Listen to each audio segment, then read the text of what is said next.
Steph, what up? What's up, my brother? What's going on? How are you? I'm good.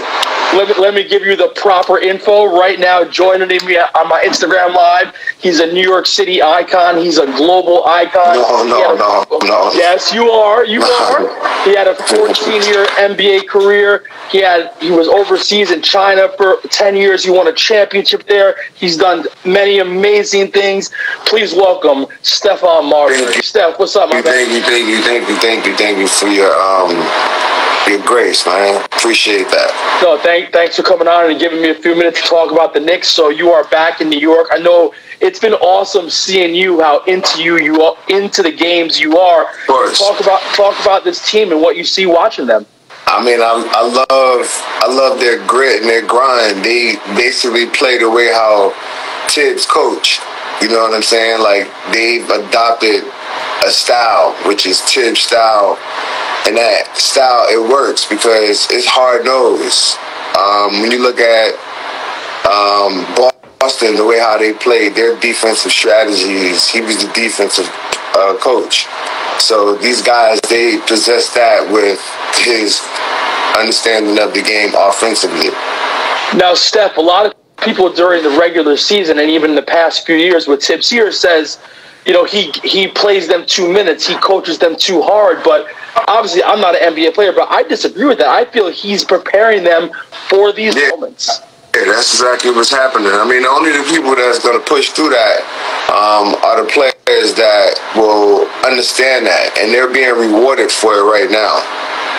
Now, one thing that's big with this New York Knicks team, Steph, is chemistry. How important is it to be on a team where the whole team really likes each other? It's super important. I mean, you know, from my experiences and then going to China to experience what I experienced winning championship with guys that didn't speak the language, you know, it was a language barrier.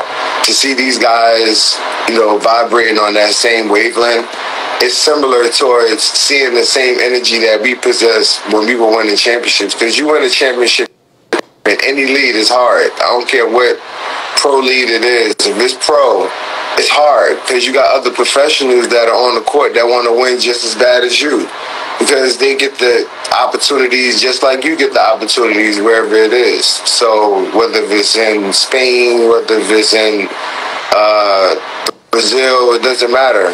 You know, those guys are recognized, and that's what's happening right now. You see that camaraderie, you see that type of energy with this team, you know, and it's igniting New York, which is really good for basketball, because basketball has to continue to develop in New York, and this basically magnifies it, and it gives us an opportunity to see college kids who play together play on a New York team together and do what it is that they're doing. Being that they won championships together, they understand. Steph, you are a point guard. So when you watch Jalen Brunson, like what do you see? I mean, I see a great player, but the eyes from you are different than the eyes from someone like myself. What do you see when you watch Jalen Brunson play basketball? I think he's the complete New York City point guard. Like, he's a point guard that can score. He's not a flashy jump fly like Westbrook. That's not his style. His style is all on the earth, right? Nothing really in the air. So he's making moves and he's creating space with his movement. I call him the hefty lefty, because he got so much, you know, swag going either way. You don't know what he's gonna do. So he's constantly in his own space while he's on the court dribbling the basketball, getting ready to make a play. So it's so special and gifted. I've never seen nothing like that. You know, as far as, you know, a guard that's able to create that much space. Like, he made that shot against Embiid going to his right, and he shot it with his left. That's a 7-2 shot blocker. He knows the shot clock is going down as well. To be able to get that shot off and then to have the strength to make it going in that direction, full speed, slowing your body down, that's incredible. Have you ever seen a player that you played maybe against or with that had that same type of footwork and craftiness as Jalen? all of these next players, there are no players that you can really say that played like those guys. Right. Like, because these guys are different. Like, they're like they're one of ones. It's like when you had your Iversons and your Ray Allens and your Kevin Garnett's. You know what I'm saying? They don't come Kobe's, like Jermaine O'Neal's. When you have these guys, these are rare. Obviously, Kobe and LeBron, these guys are rare pieces. You know what I'm saying? Like true. Steph Curry, he was rare. When he came in, nobody expected a kid from Davidson to be one of the best three-point shooters ever. Right? That's not how people were looking at it. The perception is, oh, the kid that went to this school that's in the ACC. You know what I'm saying? During that time, like when I'm just speaking from when I grew up. So it's different. You know what I'm saying? Steph, it's crazy. Jalen Brunson won high school championships. He won 2 college championships, NCAA Player of the Year. Why do you think so many people still said, well, he's really good, but maybe he'll be a sixth man. Maybe he'll be this. And he's a top 5 player in the league now, Steph. They don't really know basketball. Like, if you really understood, like, what he learned from a young age because his dad played professional basketball. If he listened, which he did, it shows. He listened. He wanted to do what he's doing right now.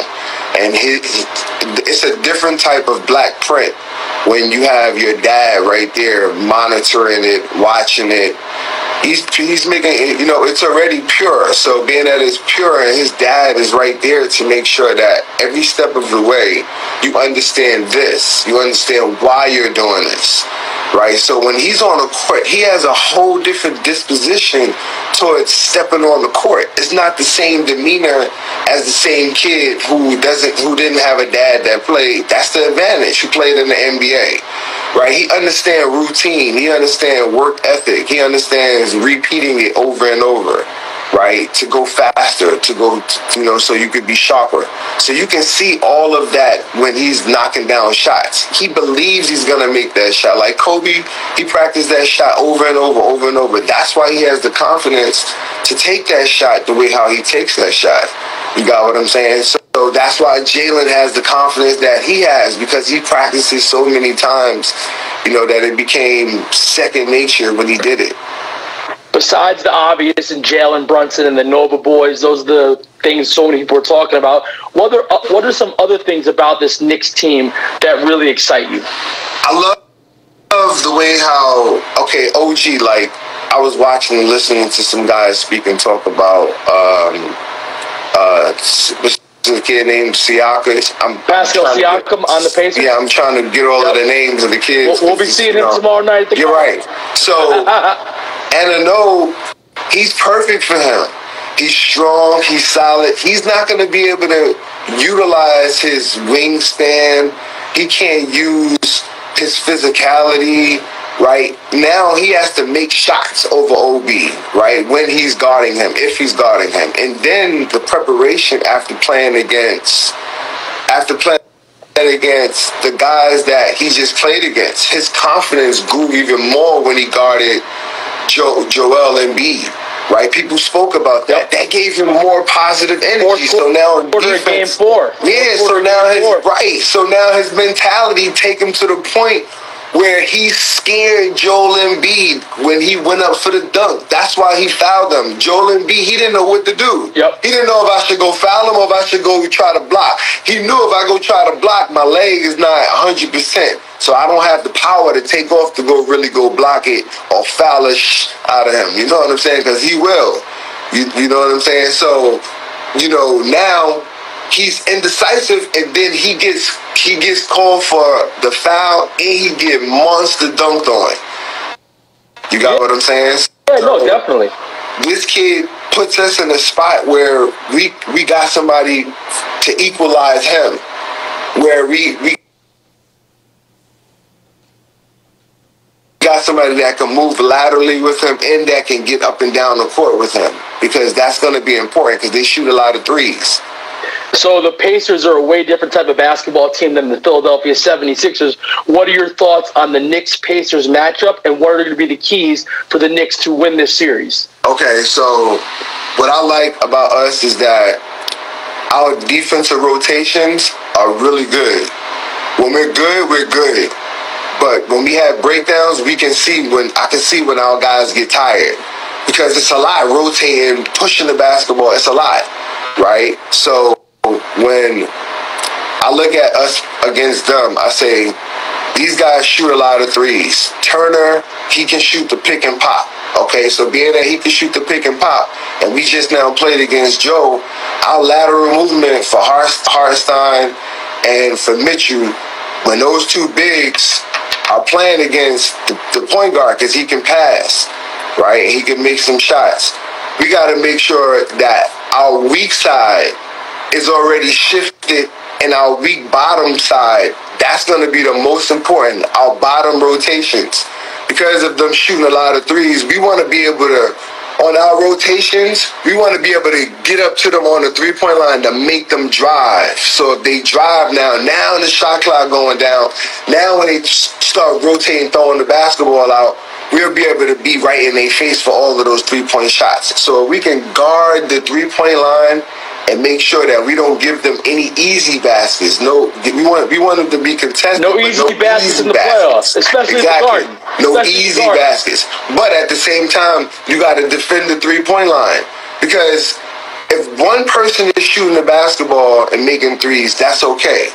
But if we got 3-4 people making three-point shots, that's going to kill you. Now you're going to be running and rotating, and now you're going to weigh yourself out. How do you expect the Knicks to guard Tyrese Halliburton, a great point guard, but who's also much taller than Jalen Brunson? Do you think they'll throw OG Anunoby on him sometimes? Whenever Tibbs got a game plan for it, trust me, it's gonna be something that we're gonna look at when we watching as fans. We're gonna be like, I know why he did that. This guy does this, that guy does that. So what we want to do is we want to limit them from doing what it is that they do really well. We want to try to just limit them. And that's the smart way to basically play it from how I would look at it. So I would look at Tibbs creating a defensive strategy that's going to make sure that we could get deflections on the basketball off of the point guard. How you say his last name? Halliburton. Right? He's nice too. He can play. He's nice. Yeah, he can play. He's nice. I like his shot. I don't like looking at it, but he can shoot. I like it because he got confidence in making it the way how he's shooting it. You feel what I'm saying? So that's why I like it. It's different. So with him though, right? If we could get deflections on him, because he don't like for his balls to get deflected. Like a point guard, you want to make a crisp pass. If we could get our hands on it, or we can make him jump in the air and make weird passes, that's gonna help us. Because then that's gonna throw their timing off on their three-point shots. So there's little things that I believe that we're gonna do defensively that's gonna disrupt their offense and their defense. Now, the last few games we've played 7 guys with Bojan Bogdanovic getting hurt. Can we last going 7 guys, or do we need to see more of Alec Burks and Precious Achiuwa? I think this is where we come in at. This is where we come in at, because right now the energy that they're on right now is different. It is. It's not the same. It's like I can't imagine. It's not the same right now. It's like it's a different type of feeling than what's going on. Like the mind frame, the excitement, the joy, the passion. That's why people, when they look at the Knicks, right, they say, wow, the Knicks are in the playoffs. It's like you already know. It's like what's going to be spoken about, what's going to be talked about. People are going to talk about the New York Knicks being in the second round all over the planet. It's just what it is. It's a big deal. It's a big deal. So, and it's great. It's great because it's good to see that New York is getting some of that shine that LA always get, the Lakers, because they got LeBron James. To be able to see New York get it authentic, not saying that that's not a bad thing, because you have LeBron, that's great, right? For everything, the economy, all of it, right? So for a team to do it just like team style, it's pure. You know what I'm saying? It's pure. This is a real team. Like, these guys are like really friends. Like, they really like each other. It's pure. It's pure. It's they listen to the coach. They trust the coach. It's like college structure. You know what I'm saying? Like that college focus, college structure. And if you never went to college, it's gonna be hard for you to really understand. You know what I played in high school. But no, I know, but understand. some guys never went to college, so they don't know. They don't understand that part of basketball in America. that's such a huge part. How excited are you to be in the Garden tomorrow night, sitting courtside? How awesome is that? My brother, only thing that I've been doing, like when I was telling everybody the other day on my live, I said lock in. I said, remember that feeling that you remember? I talked to you. He was like, bro, I do. I feel like I don't even know. Like, I don't even know if I'm going to go to the game. I was like, nah, you going to the game. They need you here. They got to have you there. I sent you the text. Yeah, I went down to Philly. I went down to Philly. I was there for Game 6. Right, so now that we won that game, we know that feeling of how we felt. We don't want to celebrate on that feeling. We want to remember that feeling and build on that feeling, but stay focused and stay laser. If everybody stays laser like that, that energy is going to keep going into them. They're going to keep pushing hard. What did it mean for you when you were courtside a few weeks ago? They put you on guard vision. You got that thunderous ovation from the fans. How did that feel? I felt blessed and thankful. You know, we went through some stuff. Like I told somebody, my big brother can beat me and talk about me and say whatever you want. You know, New York is my big brother, and this is where I grew. I learned the world. Being well-traveled, going to different places, knowing that when I say I'm from New York, it's like a badge, you know, and when you're young and you experience that from playing basketball all over the world, it's pretty cool when you say, I'm from New York, and people are like, oh, you from New York? It's like they're, you know, it's just what it is. It's the mystique and what New York represents. So for me to be able to receive that from the fans, it was like, it felt like a blessing. Like, wow, God he blessed me for that, because, you know, people would think it was so much turmoil during the time, but I'm like, we were willing to move forward because I'm the son of New York. Stop you playing. Are. Steph, so actually, it's funny. You actually autographed a newspaper for me when I was 20 years old. It was the day after you got traded here. It said "Prodigal Son Returns," and you autographed that for me. You know what's up? I mean, like, you know, playing basketball in New York is amazing. To be Mr. Basketball of New York and be one of those guys of such many greats. Like seeing all of the great players from Kareem to Tiny to Lenny to everybody, Kuz, just so many people, you know what I'm saying? To like come through that lineage of players and to be one of and watch the next generation, you know, from my cousin Sebastian and then Isaiah and all of the other players that have played and had the opportunity to play in the NBA coming from where I come from, the Coney Island, it's a miracle. You know, I was watching something the other day, Steph. I saw you were doing something with Jamal Crawford, a former teammate of yours, and he said to you, Steph, I never told you this, but you were the most talented player I ever played with. Steph played with Chris Paul. Jamal played with Chris Paul. He played with Blake Griffin. He played with a lot of great players. What did that mean